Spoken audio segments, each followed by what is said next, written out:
What's up, guys? My name is Dr. Nick. I'm your cool new host, and welcome to another episode of the Doc Docs. Now, today, before we dive in, I want you guys all to close your eyes. Are your eyes closed? It's okay, I'll wait.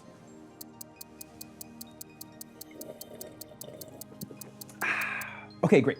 Now, I want you guys all to relax and listen. Walking through the forest on a very hot summer day, you think about turning around to go back home. But it's so beautiful, you need to stay.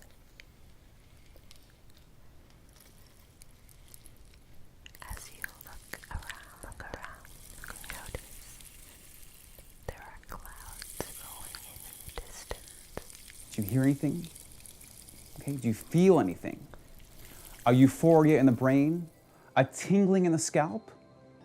If so, you may be actually experiencing what is known as autonomous sensory meridian response, which is known by its abbreviation as ASMR. Oh, is that like that weird sexual fetish thing with the girls whispering in the role play? Like whisper porn, right? Or like a brain orgasm? Doc Hawk, no, that's not it at all. Actually, it is completely non-sexual. However, it can be induced by having contact with the subject in a non-sexual but soothing way. Auditory stimuli can range from whispering to mouth sounds to tapping, whereas visual stimuli can also apply as well. They all have the common sort of themes as being soothing, slow-paced, slow volume, and also non-threatening. You know, it really sounds like most of my college professors. Except for the non-threatening part. They were very threatening to my grades. Shut up, Doc Hawk. Now, as I was saying, many ASMR enthusiasts use YouTube videos which are pre-made to aid in their anxiety, depression, and insomnia. Now, there isn't that much scientific research to back up ASMR, probably due to the fact that it's an inherently private experience and really not something very many people talk about. In fact, there wasn't even a term for ASMR until 2010. We're not here to claim that we have all the answers, even though it may look like we do.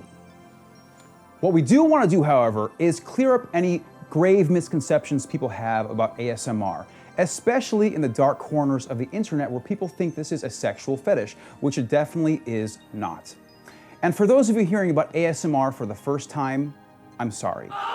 Or you're welcome. The Docs crew just recently had the privilege of speaking to the founder of ASMR University, Dr. Craig Richard. Let's hear what he had to say. I'm Dr. Craig Richard. I'm a physiologist at Shenandoah University in Winchester, Virginia, and I am fascinated by ASMR. It's super relaxing. That's the core aspect of it, is that you just feel very deeply relaxed. And then the description from there depends upon who's experiencing it. A lot of people experience these like physical tingle sensations that they'll describe going down the back of their head and into their spine. I'd say for someone who's really unsure of what it might feel like, I think a massage is the best general description. I'm not confident to say at this point that everyone can experience ASMR. I don't think it's as few as we hear about today, because the way I view ASMR triggers is like a food buffet. And the more you sample, the more likely you are to find foods that just make you want to just pass out from joy. And that's how it is with ASMR triggers.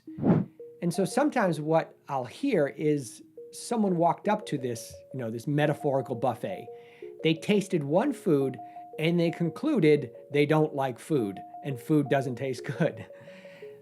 And so when I hear people, they watched one video and they didn't feel anything, so therefore they don't experience ASMR, that doesn't make sense. What percent of the population, if randomly sampled, would experience ASMR? I would expect at least 20% will report feeling tingles and deep relaxation. Did you feel a sort of sensation coming like behind your head and kind of going forward? Yeah, kind of like the dogs when something like that. Dogs that are. You know when the dogs get mad and their fur in this part just. Oh, okay. So you had okay. Actually, Yeah. that is a legitimate feeling of ASMR. You may not have been sure that you have ASMR in the past, but now I can honestly confirm, as my diagnosis to you as one of the docs, that you actually are an experiencer of ASMR. Congratulations. I also would anticipate about 20% saying they hated it. Are you feeling anything in your body or nothing? I don't know if you guys have heard people where sometimes they watch ASMR videos, they're like, I can't stand, it's not, they just didn't not feel it, but that they had an aversion to the video. I think that would be like highly annoying.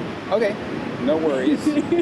Well, congratulations, you don't have ASMR, but you have ADD. I do, I actually literally do. And then there's gonna be about 60% of people that I think will feel relaxed. And they're gonna be unsure if they experienced ASMR. And it might take more videos and all that. But you didn't feel any sort of euphoria kind of starting in the back of your head and moving forward and, by euphoria I mean good feelings. Yeah, good feeling. Oh, you did? Sure. Yeah. Okay. Yeah. Would you say that you think you might have ASMR?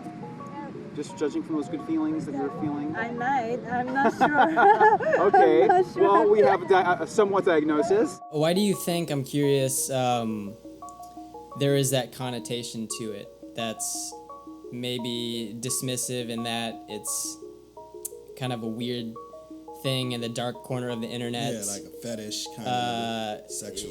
Why do you think that is? Is this like a weird fetish thing? Like, this is so creepy. There's just the general gray zone between friendship and romance. And between friendship and romance, there's intimacy. And I think it does fall into the clear realm of intimacy.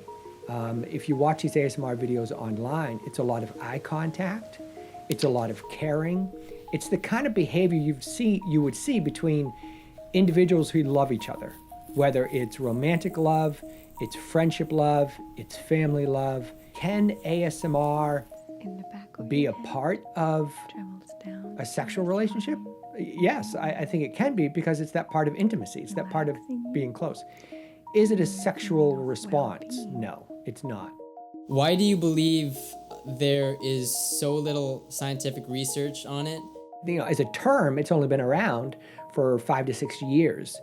So people just hear the term and they're like, I don't know what that is.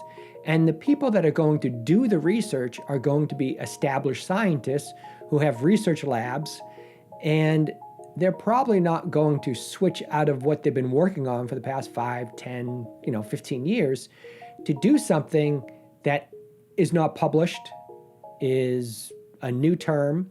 They don't know if it is real. So if you don't experience ASMR, you're like, well, why would I invest the time and resources into investigating something that I'm really not sure if it could just be an internet phenomenon, which is kind of why I have investigated into it, because I experience it, so I do believe that it is real.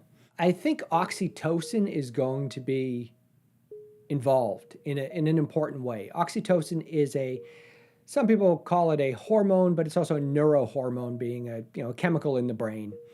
And oxytocin has been shown to be released between people who trust each other. So Hakeem, if you and Eric are good friends and you get along well, when you hang out together, both your oxytocin levels go up a little bit because you trust each other. I think other chemicals might be endorphins.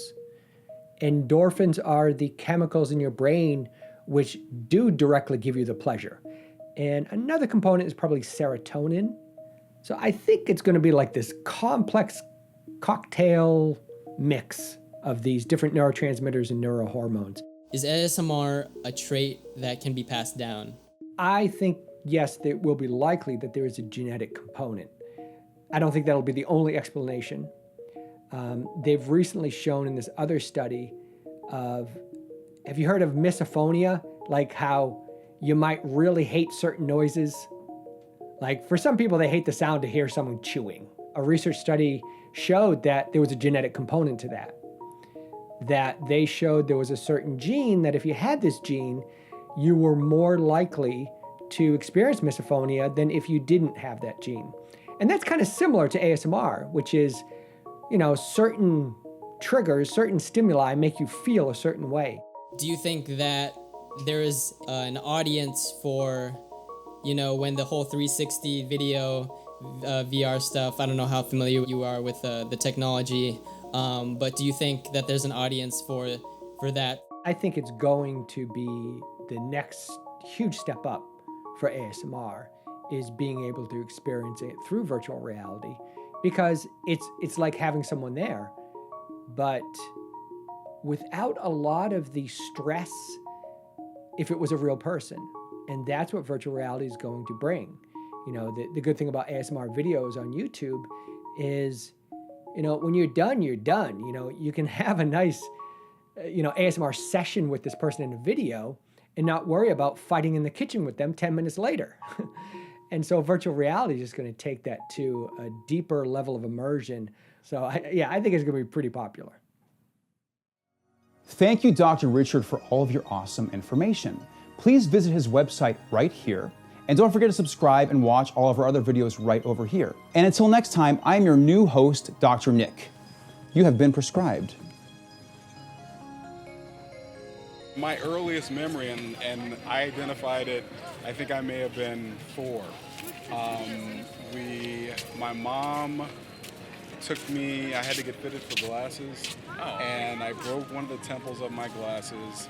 This guy took my glasses and put them under a light, and as he worked on repairing the temple, like I was so fascinated. I could have watched that forever.